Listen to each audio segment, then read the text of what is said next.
É muito legal quando pegamos um filme de terror que marcou época e depois de reassisti-lo a gente começa a apreciar ainda mais ele. Fala aí meu, beleza? Bem-vindos a mais um vídeo aqui daquele canal sobre cinema. Eu sou o Felipe e hoje eu quero conversar com vocês a respeito de um filme de terror que na minha opinião devia ser cultuado como um dos melhores filmes de terror de todos os tempos. E eu estou falando de O Chamado, de 2002. O Chamado ou The Ring é um remake de um filme japonês de mesmo nome, dirigido por Hideo Nakata, lançado em 1998, que por sua vez é uma adaptação do livro de mesmo nome, escrito por Koji Suzuki. A versão de 2002 é dirigida por Gore Verbinski, que é mais conhecido pela trilogia original de Piratas do Caribe, e conta a história da repórter Rachel Keller, interpretada aqui pela Naomi Watts, ali no início da sua carreira em Hollywood.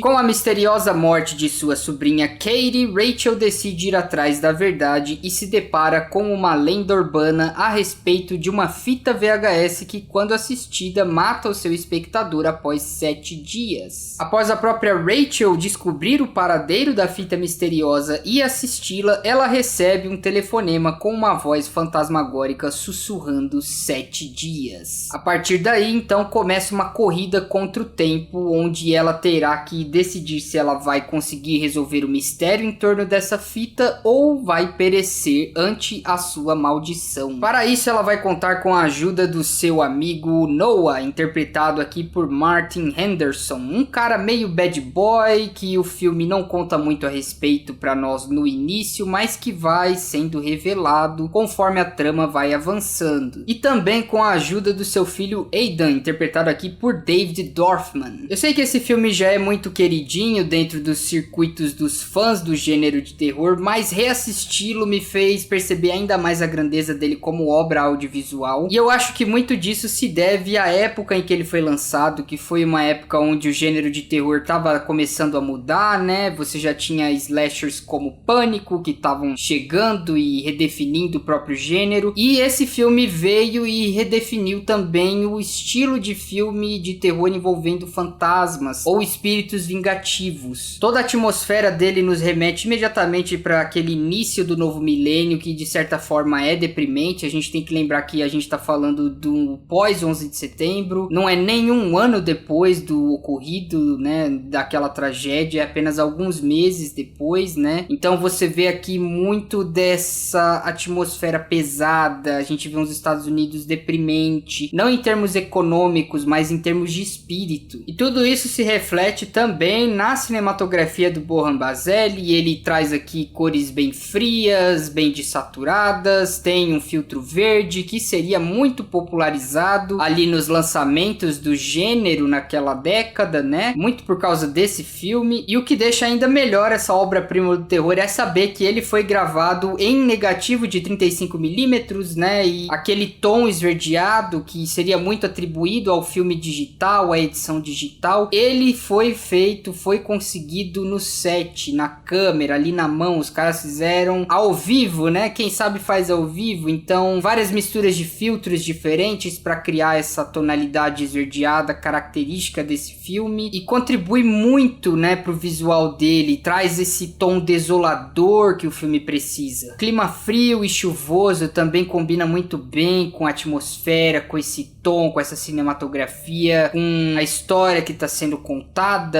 É quase como se um elemento fosse impossível de desprender um do outro. As cenas envolvendo neblina são as melhores que eu já vi num filme desse gênero. E é claro que não dá para deixar falar também do aspecto nostálgico desse filme por conta da época que ele veio. Então a gente vai ver aqui muitas TVs de tubo, videocassetes, fitas VHS, computadores antigos com Windows 98 sendo utilizados quando a Rachel precisa fazer uma pesquisa para ajudar ela a resolver o mistério. Celulares e telefones fixos também trazem boas recordações daquela época que agora parece muito distante para as pessoas que, assim como eu, nasceram no final da década de 90 e pegaram o início, né, dos anos 2000, o auge dos anos 2000. A história desse filme também é fantástica, muito bem amarrada. Ele é um filme que não é convencional para aquela época, para aquela década. Ele não trabalha com jump scares. Aqui o que a gente vai ver é a mais pura atmosfera construída construída em torno da lenda urbana, do fantasma, em torno dessa fita maligna, o segredo sombrio por trás dessa fita. Eu acho que esses são os aspectos que tornam esse filme bem assustador de fato. Então o clima, os locais aonde eles precisam ir, as pesquisas que eles precisam fazer, muitas vezes tendo que recorrer a livros físicos, em bibliotecas ou em arquivos, né? Porque nem todas as respostas eles ainda podiam encontrar na internet daquela época. Então são aspectos que fazem esse filme deixar muitos filmes atuais de terror no chinelo, tá? Os personagens aqui também são muito bons. A Naomi Watts faz uma ótima personagem aqui. A Rachel é a típica jornalista que acha que é boa demais no que faz, mas que quando se depara com uma situação onde tudo é muito maior e muito além da compreensão dela, você vê o medo crescendo dentro dela, fazendo ela se questionar se ela vai ser capaz de solucionar aquele mistério. O David Dorfman aqui também tá sensacional. Já dava pra ver aqui naquela época que ele tinha muito talento como ator mirim. O personagem dele, o Aidan, é o típico personagem que te faz ficar com a pulga atrás da orelha, porque ele de certa forma aparenta ter alguma conexão com o sobrenatural, então você nunca sabe exatamente o que se passa com ele. E o Martin Henderson faz um personagem muito marcante aqui também, que vai evoluindo conforme a trama avança, conforme ele vai ajudando a Rachel a desvendar o mistério por trás da fita. Então ele é o típico cara que não segue muito as regras para conseguir o que quer, então é um personagem bem interessante de se acompanhar também. A relação dele com a Rachel e com o Aidan também são bem trabalhadas, eu gosto bastante dele aqui. A gravação da fita até hoje é uma das coisas mais desconfortáveis e mais sinistras que eu já vi num filme de terror, na minha opinião, porque ela traz uma sensação constante de incômodo e de que tem alguém observando você. E tudo fica ainda melhor com a trilha sonora do mestre Hans Zimmer, que é bem discreta nesse filme nos momentos onde ela precisa ficar mais ali escondida, né, só construindo a atmosfera do filme, mas quando chega o momento de elevar a história, ela acompanha o ritmo e engrandece ainda mais a experiência do filme. Não menos importante também é o design de som desse filme, que tá fantástico aqui, muito bem feito, muito bem construído, ele te imerge no universo do filme, é tudo feito com muito carinho aqui. Não é à toa que esse filme ganhou 14 prêmios na época do seu lançamento, foi um sucesso estrondoso de bilheteria, é um filmaço de terror que até hoje dá um calafrio na espinha se você pegar pra assistir sozinho, com a luz apagada, no fone de ouvido. E se você nunca assistiu essa delícia e quiser dar uma chance, você pode conferir ela no Google Play Filmes, na Apple TV e no Amazon Prime Video. E se você já assistiu essa obra-prima, eu recomendo reassistir, porque ela envelheceu como vinho e com certeza você vai sentir o gostinho de um dos melhores filmes de terror de todos os tempos.